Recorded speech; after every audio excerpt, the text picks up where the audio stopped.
जिस भी ब्रह्मांड में ये रचना शुरू करता है उसके ऊपरले क्षेत्र में 3 स्थान बना रखे हैं इसने। एक रजोगुण प्रधान क्षेत्र, एक सतोगुण प्रधान क्षेत्र, एक तमोगुण प्रधान क्षेत्र। जैसे किसी मकान में 3 कक्ष हैं, एक कक्ष में, एक कमरे में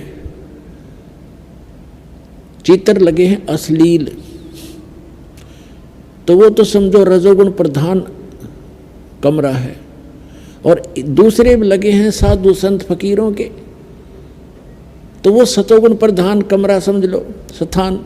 और तीसरे में लगे हैं सूरवीरों के, शहीदों के,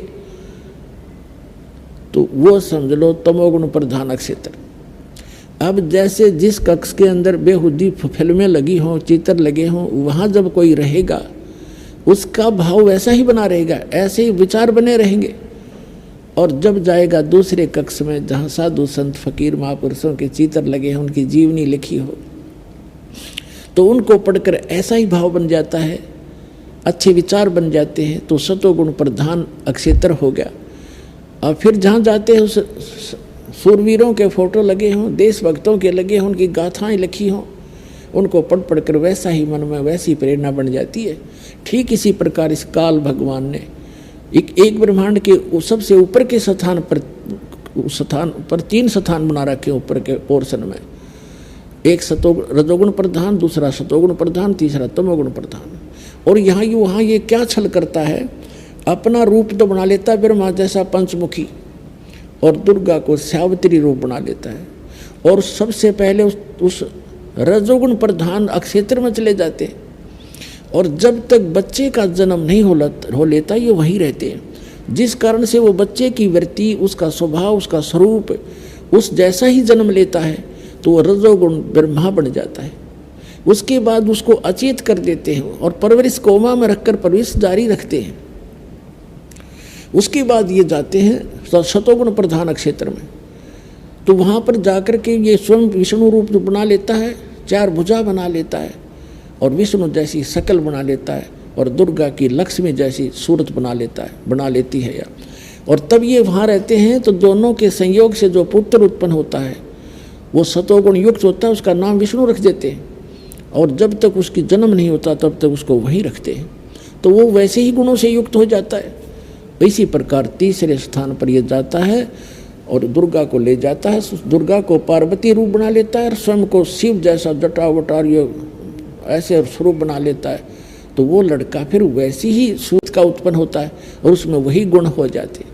इस प्रकार ये रजगुण ब्रह्मा, सतगुण विष्णु, तमगुण शिव जी की उत्पत्ति करके फिर जब ये युवा हो जाते हैं, इनको शेषनाग पर विष्णु को, और फिर उससे निकाल के एक कमल, एक जादूगर भी कर सकता है ये काम, उसकी नाभि से कमल निकाल दिया और उसमें उसके ऊपर ब्रह्मा को सचेत कर दिया, उधर शिव को वहाँ से ला करके सचेत कर दिया, वहाँ कैलाश पर्वत पर उन तीनों को इकट्ठा कर दिया। श्री देवी भागवत के 3 स्कंद में आपको अभी दिखाएंगे, उसके अंदर पूरा विवरण लिखा हुआ है। इन तीनों को इकट्ठा किया, विमान में बैठाया दुर्गा ने, विष्णु जी बेहोश पड़े थे, उसमें से एक देवी निकली, फिर वो सचेत हुआ, फिर आगे विमान में बैठा कर ले गए। वो लंबा प्रकरण है, अलग से बताएंगे। फिर क्या हुआ, इन तीनों को घुमा फिरा के और इनको अलग अलग द्वीप दे दिए, अलग अलग इनकी राजधानी बना दी। ब्रह्मा जी को ब्रह्मापुरी में बना दी, विष्णु जी को विष्णु लोक बना के वहाँ दे दिया, छोड़ दिया, शिव जी को शिवलोक बना के छोड़ दिया। काल ने अपनी पत्नी से कहा कि आज से मैं प्रतिज्ञा करता हूँ, मैं कभी किसी के सामने अपने वास्तविक रूप में नहीं आऊँगा और मेरा भेद नहीं बताओगी किसी को। यदि तूने मेरा भेद बता दिया तो मेरे से बुरा नहीं होगा। अब ये दुर्गा फंस गई, इसके अनुसार चलना इसकी व्यवस्था होगी, और इसके कहने से 100 झूठ बोलती है, सब छल करती है, अपने पुत्रों को भी वास्तविकता नहीं बताती है। अपनात्मा, अब आपके मन में ये आएगा कि पिताजी तो जानी जान थे, उन्होंने तो हमें नहीं आने देना चाहिए था यहाँ पर। पुण्यात्माओं, हम इतनी प्रबल इच्छा होगी हमारी, डटे नहीं डटे। एक समय ये दास जूनियर इंजीनियर की नौकरी कर रहा था और वहाँ एक हमारा भी कंस्ट्रक्शन काम था और साथ में एक नहर वालों का भी कंस्ट्रक्शन कार्य था। तो वहाँ एक लड़की मजदूरी कर रही थी। दोपहर के समय वृक्ष के नीचे मजदूर भी बैठे थे, हम भी वहाँ बैठे थे, हम भी अपना खाना ले गए थे, वो खा रहे थे, वो बच्चे भी, वो मजदूर भी खाना खुना खा रहे थे। और एक लड़की रो रही थी बुरी तरह। उसके दो बच्चे थे, एक तो वहाँ नीचे सो रहा था मिट्टी में और एक को उसने वृक्ष के टांग रखा था, एक कपड़े में बांध कर, जैसे पालना सा बना देती है। उससे पूछा कि बहन क्यों रो रही है तू, क्या बात है, ना खाना खाया आपने? उसने बताया कि मैं एक बहुत बड़े धनी बाप की बेटी थी और मैंने अपने कर्म आप फोड़ लिए। जिसकी आज मैं विवाह किया है, मैंने अपनी मर्जी से विवाह किया है और ये हमारे वहाँ नौकर था और मैं इसके जाल में फंस गई। मेरे माता पिता ने मुझे खूब समझाया, बेटा बहुत दुख पावेगी और हम ब्याह ही तो करना है, हम कर देंगे, तेरा अच्छी तरह करेंगे, अपनी देख रेख में रखेंगे। लेकिन मैं कतई नहीं मानी, मैं इतना आसक्त होगी इस दुष्ट व्यक्ति पे।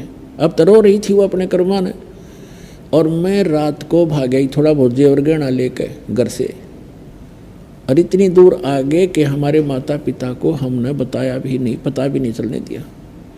अब मेरे दो पुत्र हो गए, जो धन में लाई थी वो सारा इसने शराब पी कर खो दिया। अब मैं मजदूरी करती हूँ और वो शराब पी कर घर पर पड़ा है, इसलिए रो रही हूँ। मैंने अपने कर्म फोड़ दिए, अपने पैर पर आपको आड़ा मार लिया। माँ बाप ने तो बतेरी समझाई थी पर मैं मानी नहीं। तब परमात्मा की ये कथा दास को याद आई कि हमने भी ऐसे अपने पैर पर कुहाड़ा मार रखा है, हम डटे नहीं डटे और ऐसे ही फिर बाद में कष्ट उठाने ही पड़ते हैं।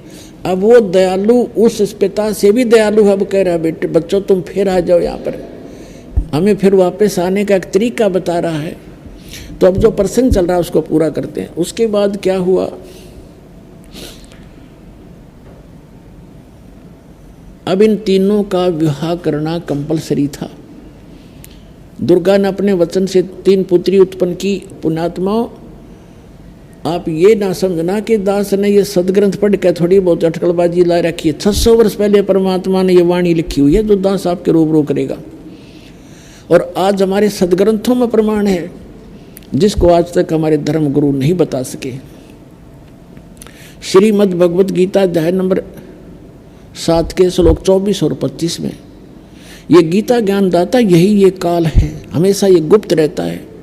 गीता अध्याय नंबर 4 के श्लोक नंबर 9 में कहता है कि मेरे जन्म और कर्म अलौकिक हैं, अद्भुत हैं। अब ये क्या बता रहा है 7वें अध्याय के 24-25 श्लोक में गीता जी के कि मैं अपनी योग माया से छुपा रहता हूँ, ये मेरा घटिया और अटल नियम है। मैं कभी किसी के समक्ष अपने वास्तविक रूप में नहीं आता। और ये जन समुदाय अबुद्ध यानी बेबुद्धि के, मंदबुद्धि के लोग मुझे कृष्ण मान रहे होंगे। अर्जुन मैं कृष्ण नहीं हूँ, श्री कृष्ण में बोल रहा था वो प्रेत की तरफ, ज्योत निरंजन ये काल। वो कहता है कि ये मेरा घटिया अटल नियम है, अनुतम अव्यय, ये अटल नियम है मेरा, अनुतम माने घटिया, कि मैं कभी किसी के समक्ष नहीं आता।